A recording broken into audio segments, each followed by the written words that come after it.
llamo libertad. Bienvenidos amigos a otro programa de este velero llamado Libertad. No me acostumbro a esta cámara, sigo hablando para esa. Pero no solamente les quiero dar la bienvenida en este martes a las 6:30 desde las augustas paredes de radiarte.com en 18 de julio y Tristán Narvaja, el kilómetro cero de la libertad. Una vez más tenemos un programa de colección. Hoy tenemos un invitado 5 estrellas, el profesor Manuel Flores Silva. Nosotros tenemos la sana costumbre de hacer los programas que queremos nosotros.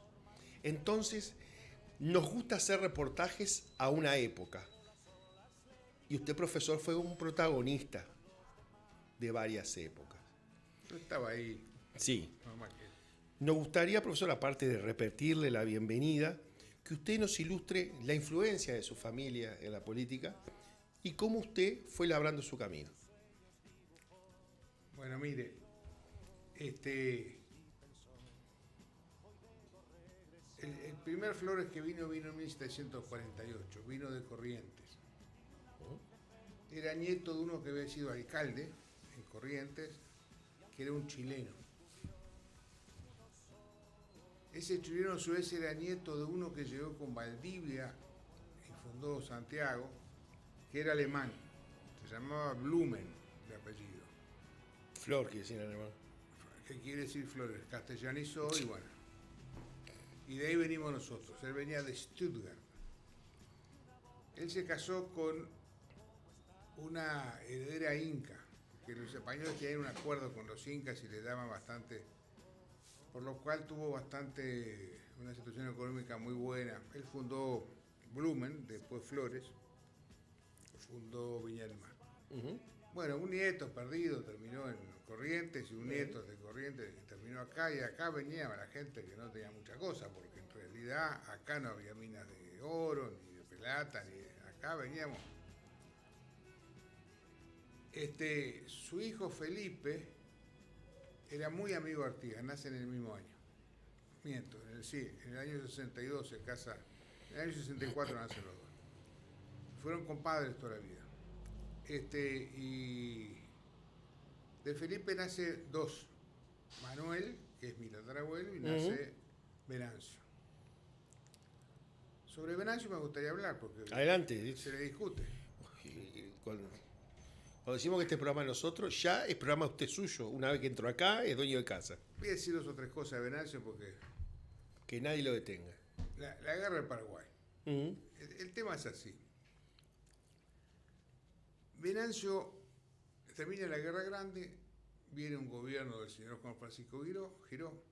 Juan Francisco Giró había sido muy enemigo de los colorados de la época de los años 20, antes que naciéramos, pero era muy anti-Rivera. Y bueno, hace un gobierno que en principio es de unidad. Venancio es el ministro de guerra, pero enseguida se cega y bueno, Melchor Pacheco organiza un levantamiento y se instaura el triunvirato: Rivera, Lavalleja y Flores. Muere Rivera y muere Lavalleja en los siguientes meses, o sea que quedó como presidente constitucional al año siguiente. Los que luego fundaron el Partido Nacional, Eduardo Acevedo, el padre del ministro de Valle Ordóñez, que era blanco, el que hizo el Código Civil, básicamente otros como Cándido Juanicó, Antonio de las Carreras, todos esos, en el año 54 le piden asistencia a Brasil. Hay una carta del 12 de octubre. ¿Por qué? Porque Brasil era garante, según el convenio preliminar de paz del año 27, era garante por 30 años de la seguridad. Brasil y Argentina, ¿no? O sea que Venancio tiene que gobernar en su primer gobierno con 3.000 brasileros que estaban ahí en el cerro acampando. Complicado.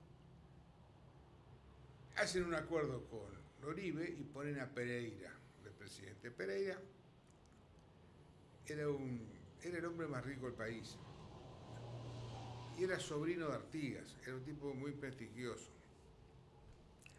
tenía un problema, que tomaba mucho, ¿no? Y entonces su presidencia fue muy mala y fueron sus ministros los que gobernaron, básicamente Antonio La Carrera, Juan José de Herrera, todo ese grupo, que era muy radical. En Uruguay los radicales han sido siempre universitarios. La gente común no es radical. El radical es un invento muy intelectuoso. Entonces hicieron lo que se llamó la hecatombe de Quintero, es decir, César Díaz. ¿Qué pasa?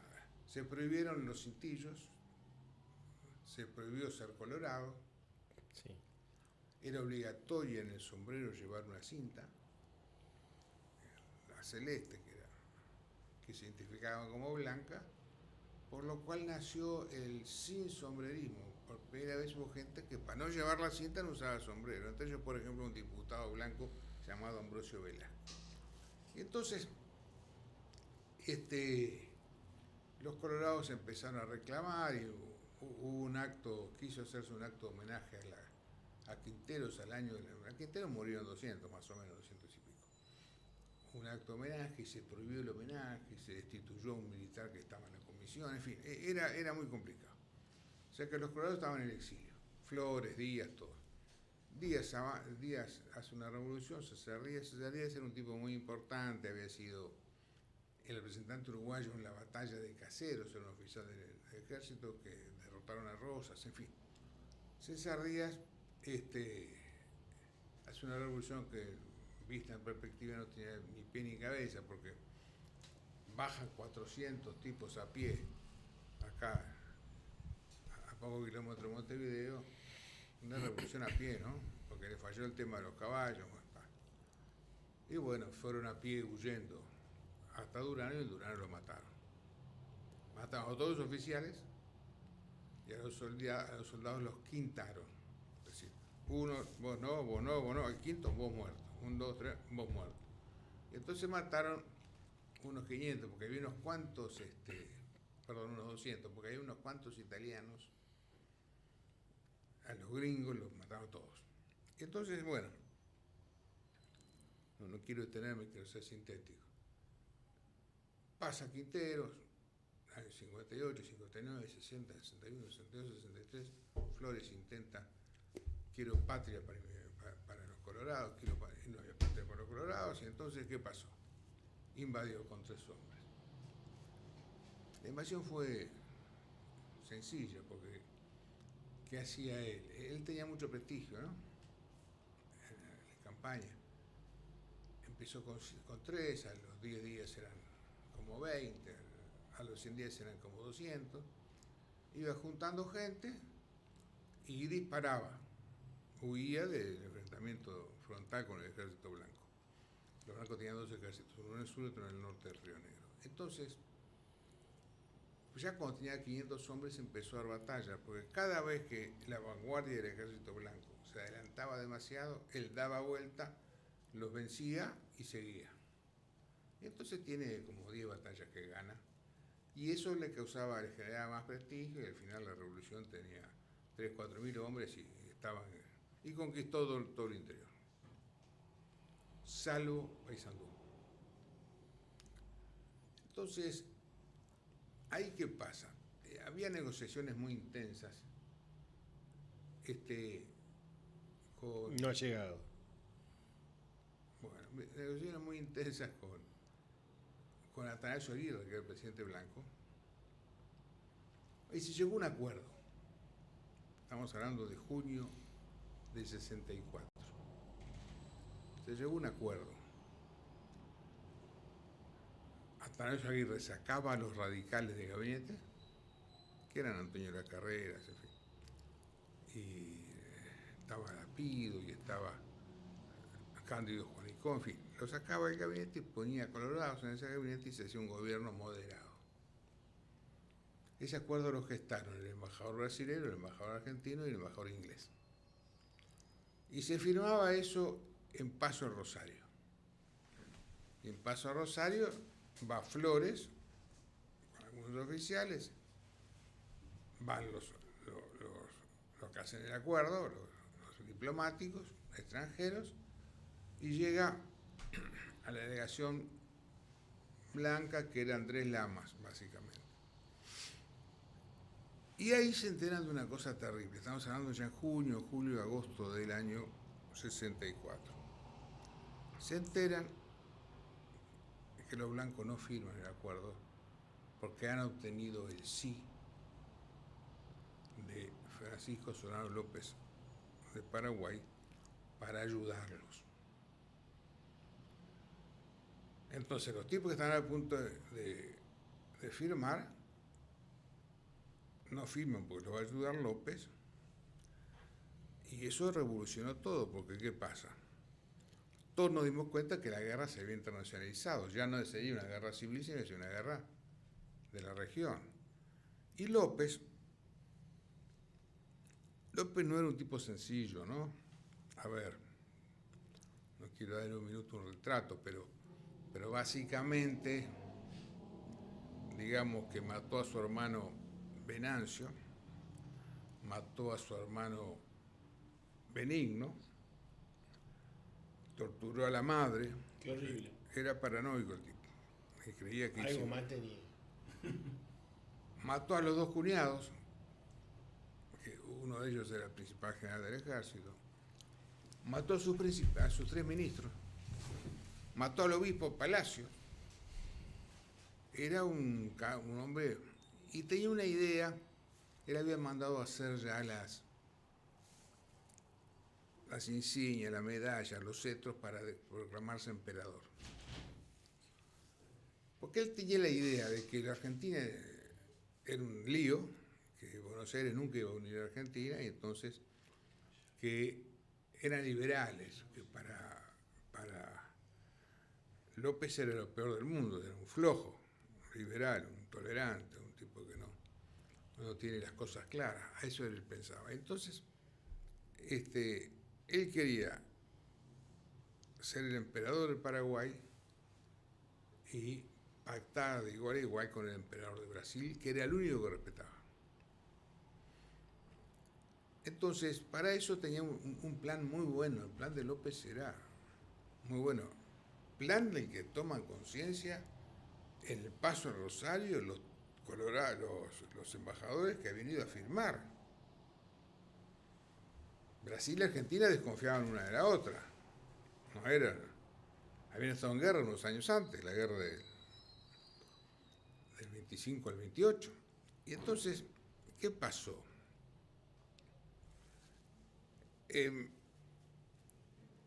Se dieron cuenta todos que López iba a ser un actor principal. López tenía un acuerdo con Urquiza, a ver si ubicamos a Urquiza. Urquiza era el gobernador de Entre Ríos, pero era la figura federal más importante de la Argentina y tenía gente en todas las provincias. Y era el tipo que, el plan de López era muy bueno. Paraguay, Urquiza era Entre Ríos, pero también era Corrientes y era Misiones. Y el Uruguay era un esquema perfecto. Pero claro, no contaron con que el otro también juega, ¿no? Entonces, enterados en Paso Rosario por el propio embajador de Atanasio Aguirre, Andrés Lamas, que no quería acuerdo con Paraguay. O sea, que el embajador le dice, mire, los locos de Montevideo arreglaron con Paraguay. Y se borró el embajador. Pero él les dejó. Entonces, ¿qué pasó? Estos tipos se dieron cuenta todos que venía un nuevo lío, una guerra internacional. Lo primero que pasó fue que el embajador Saraiva, José Saraiva, el hombre de Brasil, el embajador especial, se fue a Buenos Aires, hicieron un acuerdo inmediato. En agosto ya había un acuerdo argentino-brasilero de defensa mutua por si invadía Paraguay. Entonces, ese fue la realidad geopolítica. ¿Qué pasó enseguida? Enseguida pasó que Paraguay invade con 25.000 hombres el Brasil, sin declaratoria ni guerra ni nada, ¿no? Lo invade. 12.000 hombres al norte, al Mato Grosso, porque ahí era más fácil apoderarse de tierras, y 12.000 hombres para el Río Grande, y llegan hasta Uruguayana, cerca del Uruguay, ¿no? Ahí son detenidos. 25.000 hombres entran por Corrientes para llegar al Uruguay. En general la gente no sabe que Corrientes y Uruguay son linderos. Al norte, la mitad del departamento de Artigas es lindera ya no con Entre Ríos, que está al sur del departamento y los demás departamentos del litoral, sino, o sea que por Corrientes pidió permiso para pasar, Argentina dijo que no, como corresponde al derecho internacional, no iba a dejar pasar las fuerzas invasoras por su tierra, y entonces invadió 25.000 hombres. Entonces de golpe el plan era perfecto. ¿Dónde fracasa? Los brasileros tienen una buena diplomacia, ¿no? La diplomacia portuguesa, en fin. Itamaraty hasta ahora tiene. Bueno, con Lula no, pero hasta ahora tenían una buena diplomacia. Y se van a hablar con Urquiza. Es un día, no va a ser muy largo, pero Urquiza no quería. Si se aliaba con López, tenía un lío con el resto de la Argentina. Y Urquiza quería ser un hombre de consenso. Urquiza era masón, Mitre era masón, y la idea que tenían era de hacer un poco un acuerdo y no llevarse las cosas. Los historiadores más crueles dicen que los brasileños le compraron caballos a precio, muchísimos miles de caballos a precio de oro. Ya Urquiza les había vendido caballos a los brasileños 15 años antes, cuando Urquiza, que era un gobernador rosista, se da vuelta y con los brasileños y los orientales vencen a Rosas. Y ahí justo le compraron caballos. Pongamos 20.000 caballos que valían 2 patacones, se lo compraban a 5 patacones. En fin. Entonces hay una literatura más bien marxista que dice que el hombre se vendió. Yo no creo eso. Yo lo que creo que el hombre quería ser presidente de Argentina. Fue candidato en el 68 y perdió Urquiza. Lo que pasa es que los brasileros cortaron el plan de Urquiza. Entonces, Paraguay invade Brasil en octubre del 64 e invade Argentina en marzo del 65. Y nuestro amigo Urquiza se borra. Pero se borra tarde porque en la mitad queda Paysandú. Paysandú era una guerra civil, estaba rodeado y de golpe se encontró en una guerra internacional. Y Leandro Gómez esperaba el auxilio de Urquiza y del Paraguay. Y no estaba tan desatinado porque el hijo de Urquiza, uno de los hijos de Urquiza, que muere el año siguiente, llega a Paysandú con unos hombres y se pone en la defensa a Paysandú. Y uno de los principales aliados de Urquiza, un lancero muy importante que había sido gobernador de San Luis. Lancero quiere decir no que manejara lanzas solamente, era un general de caballería de lanza, ¿no? Que se llamaba Juan Sá, fue detenido cerquita a Paysandú. O sea que el plan del apoyo de Urquiza había empezado. Y de golpe los urquicistas se retiran. A consecuencia del tema brasilero que yo venía contando. Y entonces, Leandro Gómez dice su frase que iba a jurar, que juró morir antes que entregarse, todas esas cosas, ¿no? Lo que los blancos llaman hasta sucumbir. Bueno, el hombre no sucumbió, porque el hombre se rindió. A ver, unos días antes, el segundo se llamaba Lucas Piris. Consejo de guerra, Lucas Piris plantea, vamos a rendirnos, estamos rodeados, no tenemos ninguna chance, Y Leandro Gómez, que venía muy inflamado porque Montevideo le decía ya llega Paraguay, ya llega López, ya llega Urquiza, le contesta a su subalterno Lucas Piri y le dice: no nos rendiremos mientras yo tenga una bala en mi revólver. Muy bien. Está bárbaro. Una declaración de principio. ¿Qué pasó enseguida? Perfecto, dijo Piri. 2 días después, Consejo de Guerra, Leandro Gómez dice: vamos a rendirnos, porque ya la cosa era muy complicada. Y Lucas Piri le dice: no nos vamos a rendir hasta que mientras yo tenga una bala en mi revólver. Esa tarde muere Lucas Piri. Y al día siguiente, no había civiles, ni mujeres, ni niños, se habían llegado permiso de retirarse. Al día siguiente, Leandro Gómez se entrega. Tiene mala suerte porque se entrega a un regimiento brasilero, el teniente Belo. Y aparece allí un tema complicado, que es que un oficial que respondía al Goyo Jeta, Gregorio Suárez, era un tipo importante porque tenía mucha gente en el norte, fundador de San Gregorio de Polanco. San Gregorio es por Gregorio Suárez. Este hombre, Leandro Gómez, había dado muerte a la madre, ¿no? Esas cosas que pasan en la guerra. Entonces el oficial que le dice al brasileño: ¿usted se viene con nosotros o va con sus fuerzas? Y él dijo: no, yo me voy con los orientales. Se llamaba Bertrán, creo. El oficial se lo lleva a Gregorio Suárez y pum, lo fusila. Pero muy importante porque,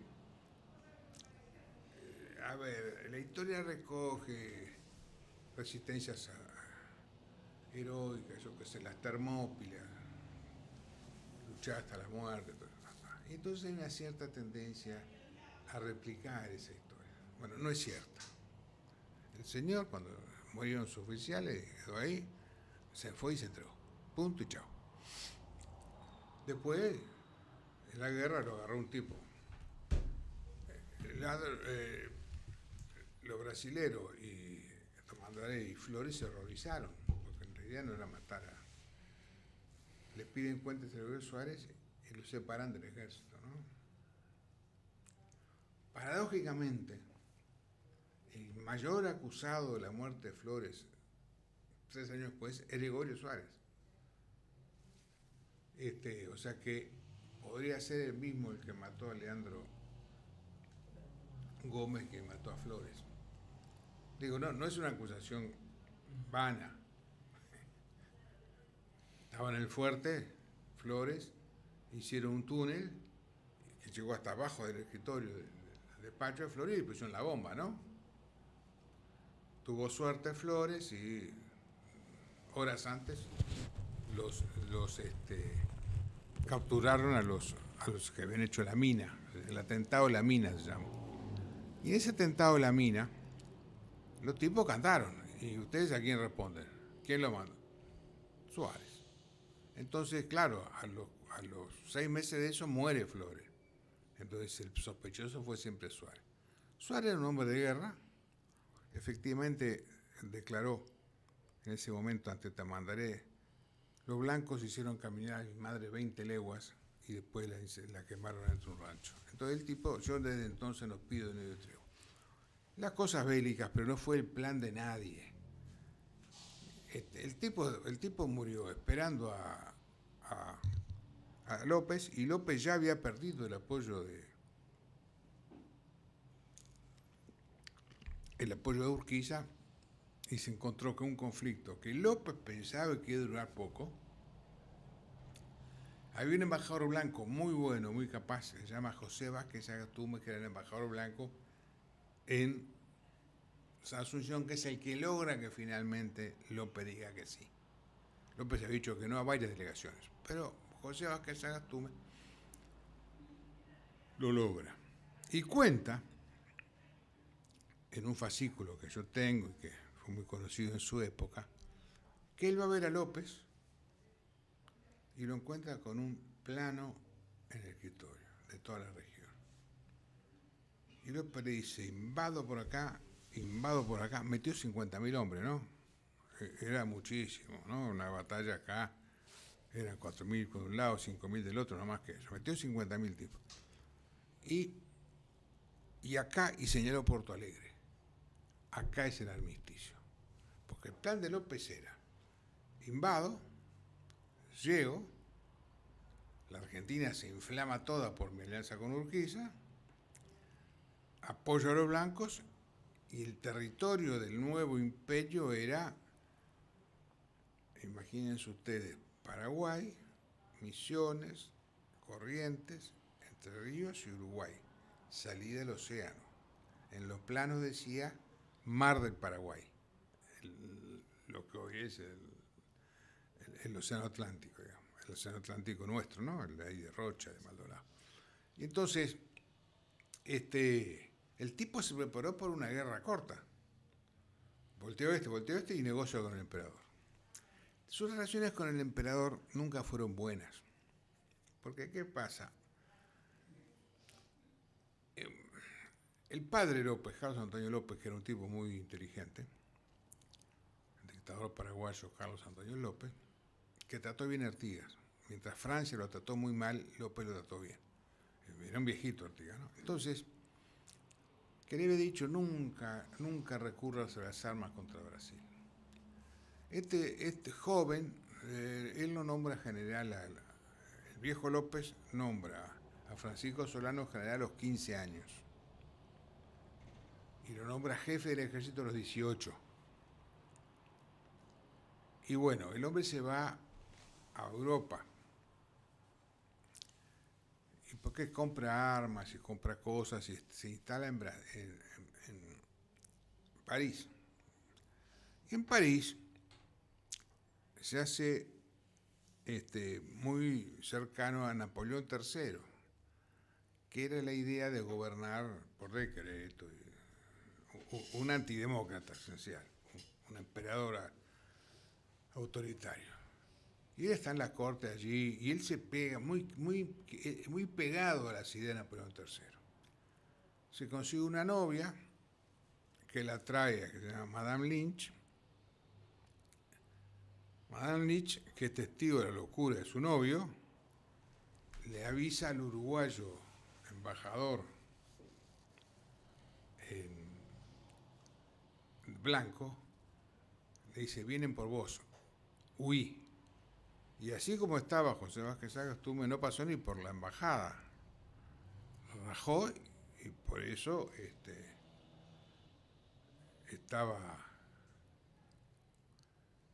que sobrevivió.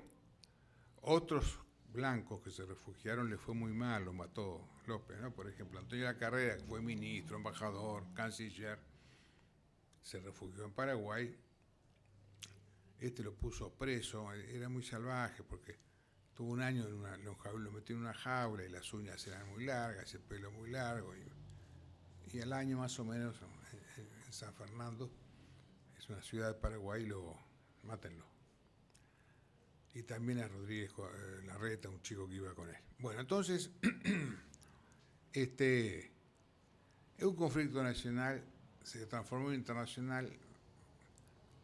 Paysandú y Leandro Gómez tenían una lectura que le daban de Montevideo que era muy beligerante y ese fue el episodio. Vino el gobierno de Flores, que se distinguió básicamente por ser muy tolerante. Por ejemplo, el autor de la matanza de Quinteros, Anacleto Medina, vivió tranquilamente en Montevideo y nadie lo molestó.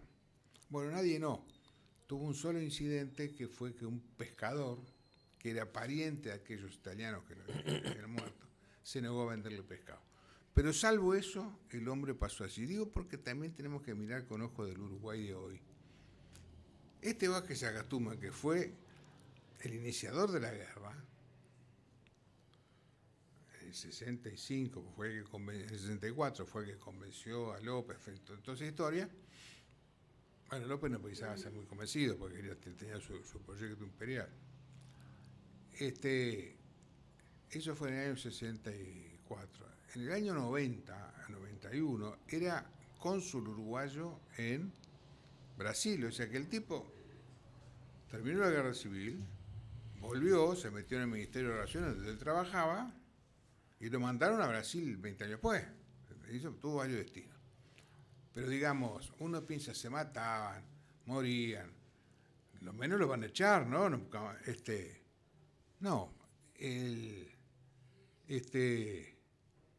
Bueno, pero vino el gobierno de 3 años y después Flores, en esa época se distinguía entre la dictadura y la tiranía, según los términos griegos. La dictadura que se impuso, se resolvió en Roma, en un momento de crisis, a Mario y a Sila, dos hombres muy fuertes, eran los dictadores, que es la suma del poder público por un tiempo ilimitado.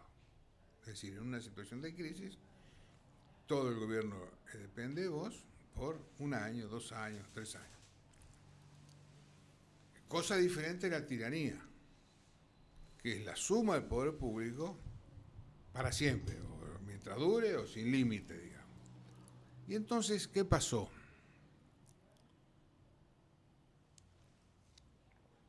¿Qué pasó? Para Flores era muy importante dejar el poder.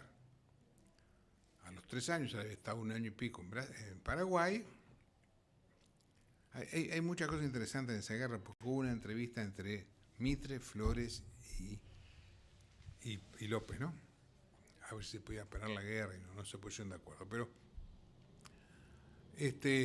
Flores dice, me voy, porque si no dejo de ser dictador y me convierto en tirano. Que después con el contenido de las palabras actual, de hoy, del Uruguay de hoy, de América Latina de hoy, es más o menos lo mismo, ser dictador que tirano. Pero en esa época se seguía mucho la tipología romana. Y ser dictador era aparecer en una emergencia, y ser tirano era ser un totalitario. Un Maduro. Entonces, ¿a qué voy?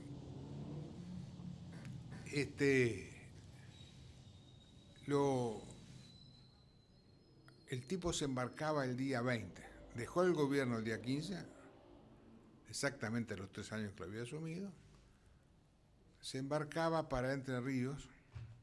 Él se había ido 2 veces ya a Entre Ríos. Se fue en el 40 y pico, cuando tuvo bronca, él empezó a negociar con Oribe junto con Rivera, quería una solución nacional, a ver si se arreglaba acá, y el gobierno de Montevideo quería una cosa internacional, y entonces, bueno, está. Se fue a Entre Ríos a trabajar campo. Él tenía campo en lo que es el departamento de Flores con su hermano Manuel, pero quería irse del país y trabajó en Entre Ríos. Después, en el 50 y pico, cuando hace el acuerdo con Oribe y nombran a Pereira presidente, también se va, también a Entre Ríos, segunda ida a Entre Ríos. Y ahora, año 68, entrega el poder el 15 de febrero, y el 20 se iba.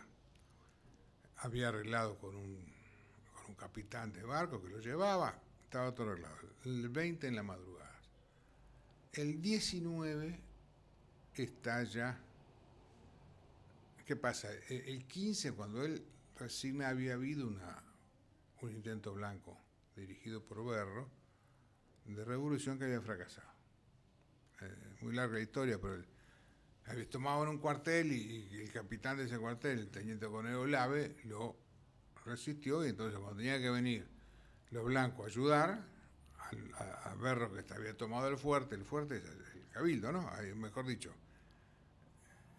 no es el cabildo, no es el de ahora tampoco, estaba el fuerte, estaba en la otra plaza, no en la matriz, sino en la... Y entonces, ¿a qué voy? Berro le fracasa el 15, se mete en un barco italiano, que es lo que pasaba, que la gente se metía en barcos, Y Flores le manda a su hijo Eduardo a decirle, baja, vení, que te doy todas las garantías. Y el día 19 estalla un motín, a Flores la Villa está en su casa ahí, en lo que hoy es la calle Mercedes, y cuando llega a Rincón, en donde hoy está secundaria, ahí lo están esperando unos tipos encapuchados y lo matan. ¿Quién lo mató? Bueno, la primera versión es que era parte del plan de Berro. Por algunas razones que yo no conozco bien, la familia siempre dijo que no. La mujer de Flores y los hijos dijeron no. Y siempre echaron la culpa a otro, que era probablemente el Goyo Gesta, el Colorado conservador. Conservador se llamaba en aquella época. Pero, ¿qué pasa? Eso no se sabe bien. ¿Por qué no se sabe bien? Porque la familia siempre conservó de generación en generación el nombre del autor intelectual. Los autores materiales se los conseguí, se los detectó, se los arrestó, eran unos señores sin importancia. Del autor intelectual.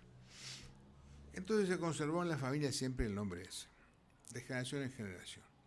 Hará unos 30 años, aquel Venancio Flores, pues yo no desciendo de Venancio, yo desciendo de Manuel, o sea que se conservó entre descendientes de Venancio, aquel que fue canciller de Venancio Flores y fue senador y diputado del Partido Cristiano, de la Unión Cívica Radical, se sintió ya, fue canciller, se sintió al fin de su vida y llamó a su hijo mayor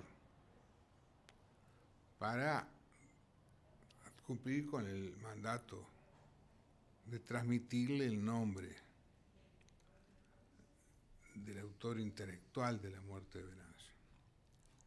Pero ¿qué pasó? El chico, que es un hombre de mi edad más o menos, tal vez un poco mayor, yo tengo 74, aunque como ustedes ven no lo parezco, le dijo, pero viejo, vamos a terminar con esto de 100 y pico de años transmitiendo el nombre. Nosotros no nos vamos a vengar nunca. ¿Para qué? Vamos a cortar esto. Vamos a perdonar. No merece el nombre. O sea que con Venancio Flores, aquel que fue canciller, se fue la tradición de la familia que tenía ese mandato de transmitir generación a generación. Yo estoy de acuerdo con lo que hizo el chico joven, porque tampoco nos podemos pasar la vida sin perdonar. Y bueno,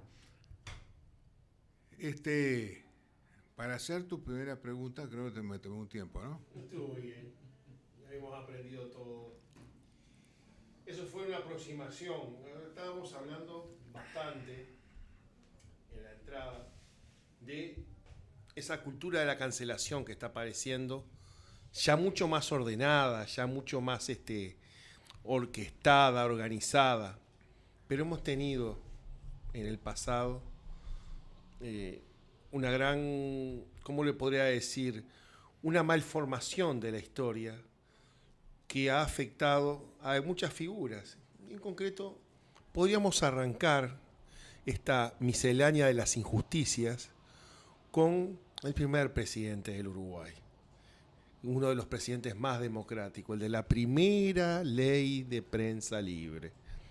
¿Qué siente usted como una persona que ha dedicado su vida al Partido Colorado, al estudio de la historia, usted es profesor de letras, cuando de manera rápida, intempestuosa, voluntarista, si se quiere, se dice porque Rivera mató a los charrúas? Falso. Falso, lo primero. Se dice mucho. Sí, hay un problema que es... Necesitamos 2 o 3 tips para desintegrar esa leyenda negra. Es sencillo. Mire, lo que pasa es que el problema de fondo... Nosotros ahora vamos a charlar sobre la anécdota. Sí. ¿Qué pasó realmente? O sea, si puede. Sí, sí. Pero hay que ir al origen, a la Por lo fábrica. menos, Manuel, comenzar con una aproximación. Ya veo que esto va a dar para varios No, pero programas. es rápido. Por lo menos comenzar Pero con una antes aproximación. quiero decir algo Sí, que me parece adelante. importante, que es, hubo una historia republicana. ¿Qué quiere decir una historia republicana? Una historiografía que ponía en valor los conceptos de garantías, derecho a la vida, los valores de la república. Y esa fue la historia que hizo un poco al país. En los años 60, en el año 59, 1 de enero, Cuba, la idea del socialismo, y hubo 5 o 6 libros que fueron bestsellers en la generación, en los años 60, que instalaron la idea antirrepublicana. Para un republicano nunca se puede derogar ni suspender las garantías, ¿no? Yo no puedo decir mañana por un año no hay libertad de prensa, o no hay libertad individual, o no hay parlamento. Pero en esos años la idea de cancelar las libertades, la constitución, los derechos, fue frecuente para imponer una sociedad socialista, porque en ese momento Cuba era muy importante. No era muy importante solamente mitológicamente, una revolución socialista, sino que además era importante porque ponía los chanchos, ¿no? Financiaba todo. Entonces, esos bestsellers fueron básicamente el Uruguay como problema, de un buen tipo, pero de esa línea, Alberto Metol Ferré. Hubo otro libro de otro buen tipo, Carlos Raldazúa, también en esa línea, que se llamó El impulso y su freno. Todos libros antiliberales, antirrepublicanos. Otro libro fue el de Galeano, La amenaza abierta a América Latina. Otro libro fue el de, ¿cómo se llamaba este muchacho? Bueno, Uruguay, Provincia o Nación, de Roberto Ares Pons. Entonces ahí se difundió la idea antirrepublicana. Esa idea que hizo, pasada la historia, levantó a los tiranos. Juan Manuel de Rosas, el hombre más sangriento que ha habido en la región, hasta la aparición de Francisco Solano López. Y entonces los tipos no tenían constituciones ni reglas, solo eran déspotas. Los levantó a esos y hundió a los liberales, a los republicanos. Entonces a Rivera, que fue el republicano esencial en Uruguay, le inventaron cosas. Entonces, es así. Cuando empiezan, los partidos en Uruguay teóricamente nacen en el año 36, 1836, con la batalla de Carpintería el 19 de septiembre del 36. Los blancos dicen que en realidad ellos se fundaron un mes antes, en agosto, porque no sé qué, porque se juntaron 4 y tal. Los partidos en realidad nacen en el año 17, como bandos. ¿Qué pasa en el 17? El general Artigas nombra un jefe del ejército del Uruguay y resuelve que sea Fructuoso Rivera. Y eso es resistido por otros oficiales. Tanto Rivera como Artigas eran rurales, con cierta educación, habían venido a la escuela, eran rurales, una cosa más montevideana y más de clase acomodada, lo rechazan y nombran a Tomás García Zúñiga en lugar de Rivera, cosa que a Artigas le molestó mucho, porque él hace una designación no para que otros nombraran otro, ¿no? ¿Qué me consultan? Dijo, si ya nombraron a uno. Tomás García Zúñiga era el uruguayo más rico del país. Tenía unas 300 y pico mil hectáreas, saladero. Su primo era el socio de Rosas, Victorio García Zúñiga, y su hermano era gobernador de Entre Ríos. Entre los tres juntaban más o menos unas 1,5 millones de hectáreas. Tomás García Zúñiga después se hizo muy amigo de Lecor, a tal punto que hizo amigo de Lecor, que cuando Lecor se fue expulsado del Uruguay, de García Zúñiga se fue con él y se hizo ciudadano brasileño y murió en Brasil, en Río de Janeiro, como un ciudadano brasileño más. Entonces, ahí lo que se discute es el modelo de revolución. Los que disienten con Rivera se arreglan con Lecor y pasan a Buenos Aires con Pueyrredón, que había puesto al aprecio de la cabeza de Artigas. Y después, un par de años después, dan la batalla de Cepeda de Arlao, Buenos Aires contra los federales. O sea que eran centralistas, porteños, pro-porteños mejor dicho. Ahí nace el esquema. ¿Qué representaba Rivera y por qué Artigas lo hace? Toda la literatura revisionista, más marxista, sostiene que estaban los federales y los unitarios. Está sencillo, ¿no? Los unitarios éramos colorados. Que nunca fuimos unitarios, ni nunca tuvimos nada que ver con los unitarios, ni nunca nos importaron nada los unitarios. Y los federales como si fuese lo mismo, un federal uno o un federal de otro tipo. Había dos tipos de federales que fueron el enfrentamiento central. El enfrentamiento central en el Río de la Plata no fue entre unitarios y federales, fue entre federales de un tipo y federales de otro tipo. Los federales republicanos, con gran influencia en la literatura de las constituciones estadounidenses, hay un libro que traía 7 o 8 constituciones que en ese libro había circulado, Thomas Paine, que era un breve prólogo, y las constituciones, que lo tenía Artigas, lo leyó Rivera, yo en todos ellos. Republicanos, federales y republicanos.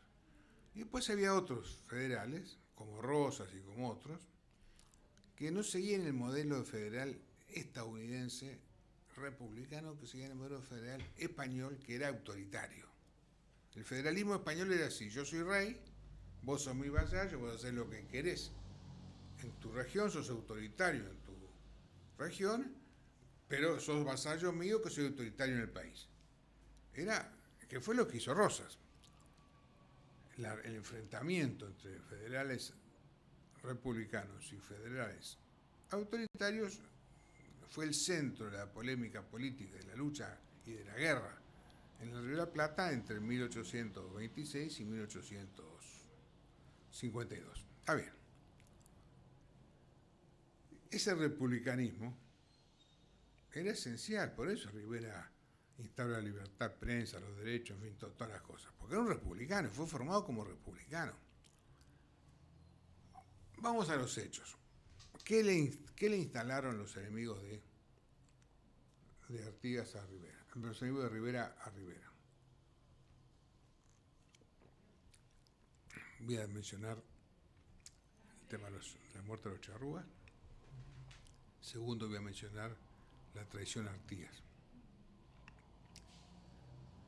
Voy a empezar por esta última.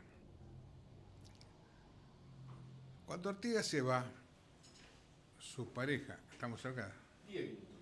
Estamos cerca. Cuando Artigas se va, su mujer Melchora Cuenca tenía 2 hijos. Melchora Cuenca era una paraguaya que quiso irse con Artigas y Artigas no la llevó. Dicho sea de paso, Artigas le encomendó a su mujer, a su primera esposa, que estaba recluida por demencia, porque estaba loca, a Rosalía Villagrán, se la encomendó a su compadre Felipe Flores, padre de Venancio y de Manuel. Bueno, pero los hijos, Artigas tuvo 13 hijos que se sepa. Básicamente con 3 mujeres, con Isabel Sánchez, el hermano de todos ellos era Juan Manuel Artigas, el hijo, con Rosalía, con Rosalía Villagrán, el más importante de ellos fue tal vez José María, y con Marcela Cuenca tuvo a María, que desapareció un poco en la historia, y a Santiago. Santiago, Rivera se va a Artigas, Rivera agarra a Santiago, le pide a Melchor Cuenca que también le den a María, Melchor Cuenca con lógica dice, no, déjenme a María y críen a este que yo no puedo criarlo. O sea que Rivera, cuando llega a Cagancha, al lado de Rivera están los tres hijos de Artigas. Está Juan Manuel Artigas, está José María Artigas y está Santiago Artigas. La familia Artigas siempre tuvo veneración por Don Frutos. No era el traidor el que quería matar a Artigas, no. No solo era el continuador del proyecto federal republicano, sino que además era el cercano. Cuando viene, hubo una invasión porteña, para decirlo de algún modo, que se llamó la invasión de los 33. Que nosotros estaba fantástico, hicimos una historia en que todos somos buenos y tal. Éramos una república naciente y armamos una mitología. Para los colorados, el tema del 33, a ver, del 23, perdón, queda solo Rivera acá. ¿Qué hace Rivera? Rivera preso le manda 5 cartas. A Ramírez, que ha traicionado a Artigas, pero él no lo sabe, a Artigas, a Estanislao López, que es gobernador de Santa Fe, a Bustos, Juan Bautista Bustos, el gobernador